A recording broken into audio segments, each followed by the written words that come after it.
Students, आज का हमारा टॉपिक है मैस ऑफ अर्थ का। बेसिकली ये टॉपिक हम वो फार्मूला डिस्क्राइब करने में मदद देगा जिसके ज़रिए हम अर्थ का मैस फाइंड आउट कर सकते हैं। इसका स्टार्ट देखते हैं। सबसे पहले वो कहता है कि आप एक लेट करें कोई सा भी ऑब्जेक्ट या कोई सी भी बॉडी जिसका मैस m स्मॉल m है। अब वो जो ऑब्जेक्ट है वो अर्थ के ऊपर हमने रखा हुआ है on the surface of the अर्थ, जैसा कि इस डायग्राम में दिखाया गया है। अब द मैस ऑफ द अर्थ जो है वो कैपिटल M है और रेडियस ऑफ अर्थ जो है वो कैपिटल R है।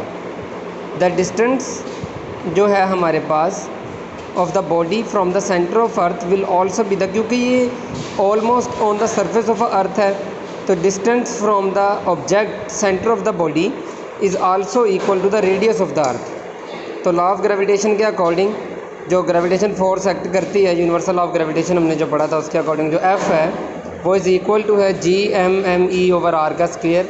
यहाँ पे M और M(e) हमने M1 और M2 के कोरिस्पोंडिंग लिए हैं और स्मॉल r स्क्वायर होता था वहाँ पे, या D स्क्वायर होता था।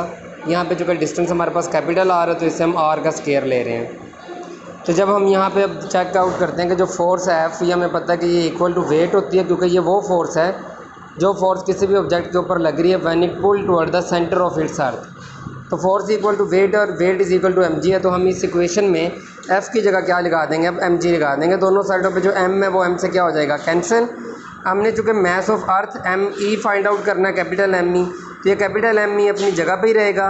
r का स्क्वायर जो इधर डिवाइड हो रहा है अदर साइड पे जाके मल्टीप्लाई होगा, और जो कांस्टेंट g है ग्रेविटेशन कांस्टेंट का बड़ा g, ये जो इधर मल्टीप्लाई हो रहा है दूसरी साइड पे जाके डिवाइड हो जाएगा। तो m का फॉर्मूला हमारे पास ऐसे बनता है कि mass of earth is equal to g(r square over g)। अब इसमें r रेडियस है, g ग्रेविटेशनल एक्सेलरेशन है और capital G universal law of gravitation का कांस्टेंट है। अब ये तीनों चीज़ें कांस्टेंट्स हैं हमारे पास। अब हम इनकी वैल्यूज़ पुट करते हैं, क्योंकि अगर कोई object on the surface of अर्थ रखा हो तो उसका जो रेडियस होता है वो भी फिक्स होता है। G की वैल्यू हमें पता 10 होती है और ग्रेविटेशनल जो कांस्टेंट है वो भी फिक्स होता है।